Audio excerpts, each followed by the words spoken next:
আসসালামু আলাইকুম। আজকে বিকালে ঠান্ডা ঠান্ডা আবহাওয়া দেখে হালিম রান্না করতে ইচ্ছা করছে। ঘরে হালিমের প্যাকেট রাখাই আছে আনা।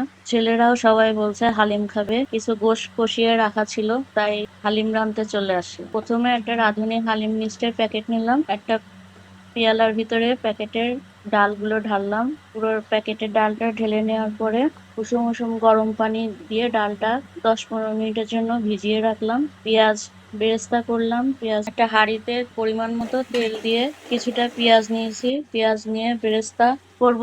বেরেস্তা করে কিছুটা হালিমের জন্য ডেকোরেশনের জন্য তুলে রাখবো একটা পেয়ালায়। আর বাকিটার মধ্যে মশলা দিয়ে ভালোভাবে কষিয়ে ঝাল, হলুদ, আদা, রসুন সবকিছু দিয়ে হালিমের প্যাকেটে যে মিক্সড মশলাটা আছে সেটা মিশিয়ে আমার কষানো মাংস ছিল সেটা মশলার সাথে মিক্সড করে দিলাম। খানিকক্ষণ নাড়াচাড়া করে ভিজানো ডালটা এখন মাংসের সাথে মিশিয়ে দিব।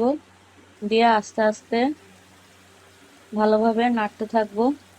আর একটু পানি দিয়ে ওটা ভালোভাবে নাড়াচাড়া করে চাপা দিয়ে কিছুক্ষণ রেখে দেবো। একটু পর পর নেড়ে দেবো। খেয়াল রাখতে হবে যেন তলাটা লেগে না যায়। তারপর ডালটা দেখতে হবে যদি গলে যায়। চুলা আস্তে দিয়ে নামিয়ে ফেলবো। ব্যাস তৈরি হয়ে গেল। কয়েক মিনিটের মধ্যেই তৈরি করে ফেললাম মজার হালিম রান্না। বেশি সময় লাগেনি, অল্প সময়ের মধ্যেই হয়ে গেছে। ছোট পেয়ালায় এভাবে হালিম তুলে উপর দিয়ে পেঁয়াজ ছিটিয়ে টুকরা টুকরা করে লেবু কেটে সুন্দরভাবে ডেকোরেশন করে দিবেন। ভিডিওটা যদি ভালো লেগে থাকে সবাই একটা লাইক কমেন্ট করে যাবেন আর চ্যানেলটা সাবস্ক্রাইব করে যাবেন। পাশে থাকবেন, আপনাদের জন্য সবসময় এরকম নতুন নতুন ব্লগ আনতে পারি। আসসালামু আলাইকুম।